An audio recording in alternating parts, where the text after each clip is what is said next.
Hey, today I want to take a huge risk with you and talk about politics. And I am scared stiff to step into this because right now everyone is so angry and shouting at each other, and we are so polarized. The best metaphor I have for where America is right now is we are in the middle of a political hurricane, and the winds of opposition and division are going faster and faster and faster, and it feels like it threatens to tear our country apart. And so I'm going to speak scared to you today because this is a topic that would be a lot safer to avoid, but I feel like it's necessary and essential that we find a way to talk about these issues with each other in a way that honors God. And so I'm going to give it a try.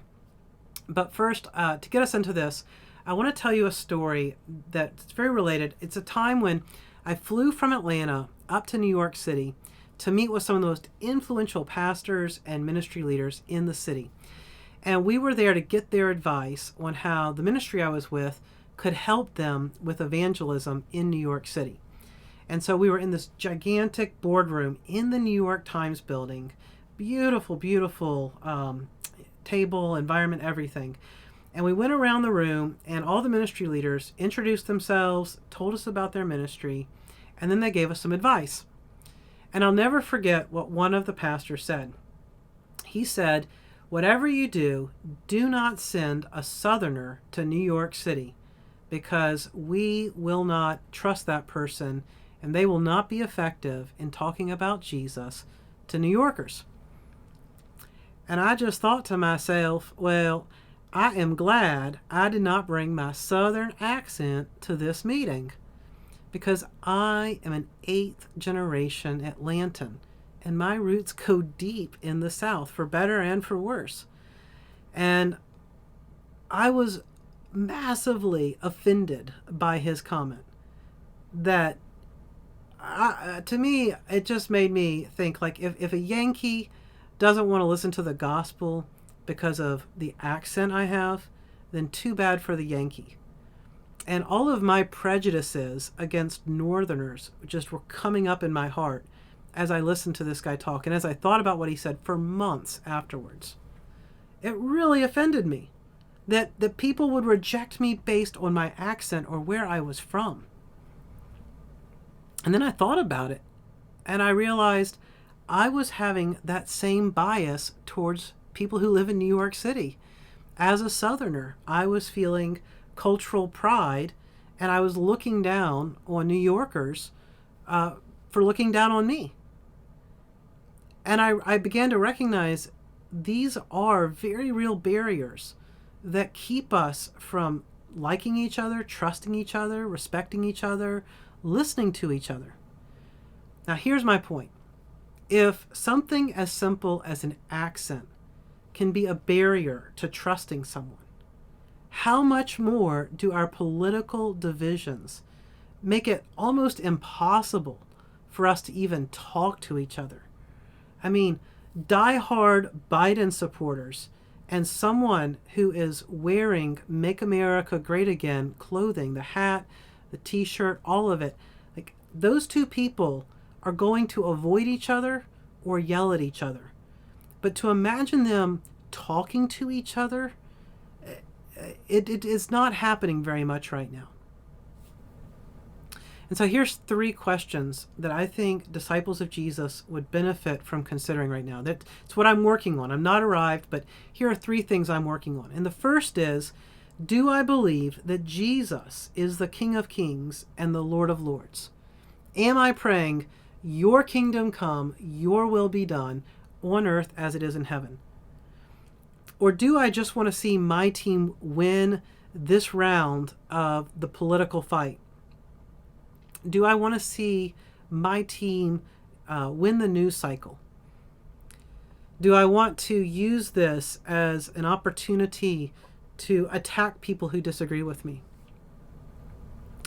And see, the more my heart and my emotions are invested in my political team winning right now, I would just say that is an opportunity for prayer.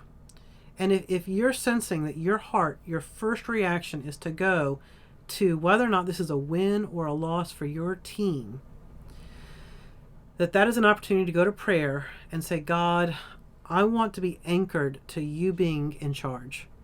I want to find my peace and my joy and my purpose in knowing that you are in charge and that you're the Lord and I live as your disciple.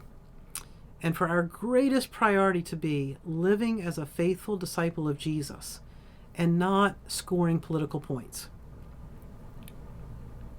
So that's where I think we need to start, is in prayer, sharing our emotions and our hearts with God and recalibrating ourselves to put the lordship of Christ first and foremost in this moment.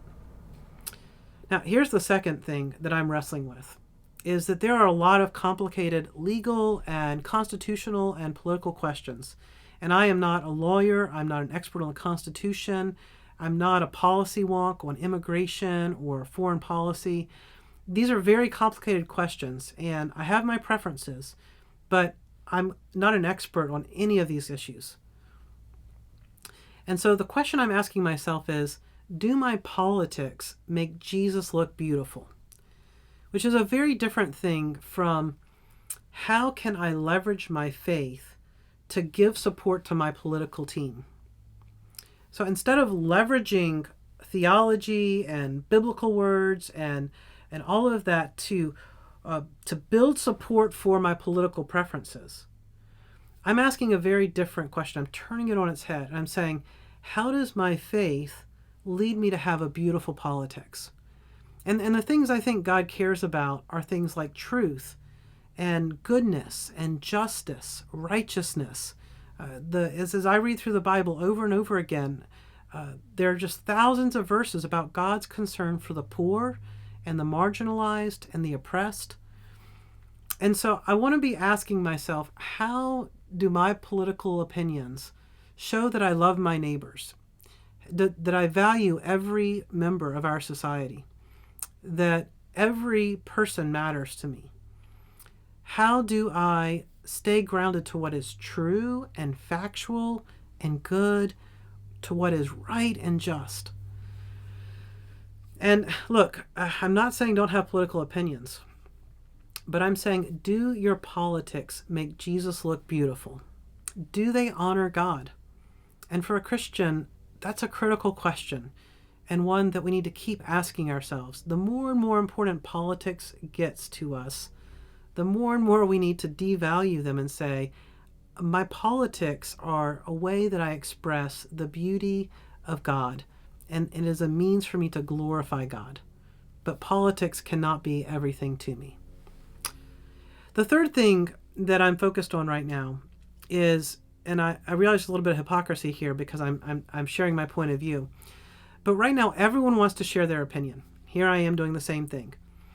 But what I'm attempting to do when I'm in person with people and online as well is I'm trying to spend more time listening and learning and understanding other people's perspectives. So I'm reading conservative news, I'm reading liberal news, I'm reading all kinds of news sources because I want to understand how different people are experiencing the same events. And I'm doing that in person as well.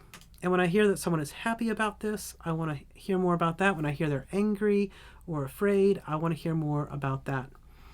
And here's the opportunity. As people are eager to share their politics, whether it's on social media or the clothing they wear or what they put on their car or the flags they fly outside of their home or what they have in their yards, the yard signs they've put up, people are very animated to share their political point of view right now. And for me, that means it's an incredible opportunity to listen, to ask question after question after question, to practice empathy, and ultimately to build friendships, to deepen my trust with other people.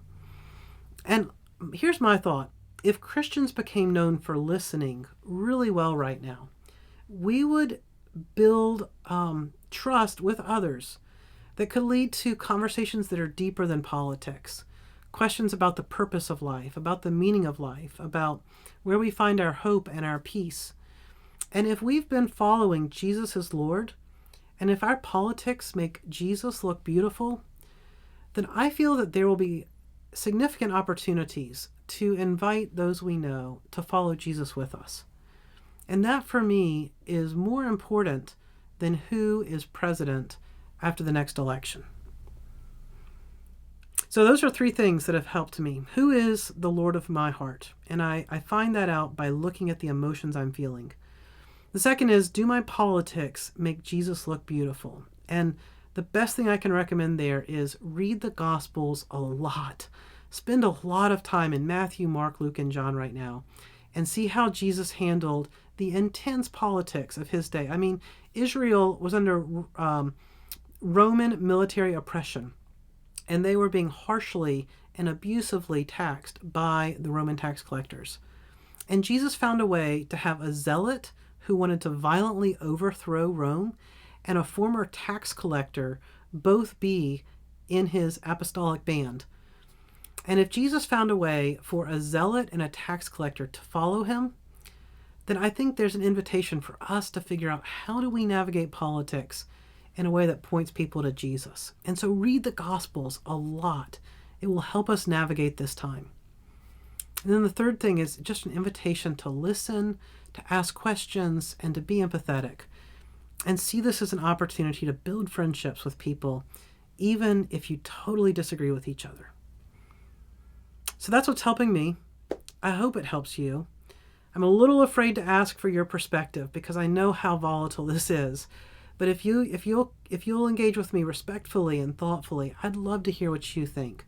I do want to listen to your point of view. So share it in the comments below. Thanks for listening, and I'd love to see you next time.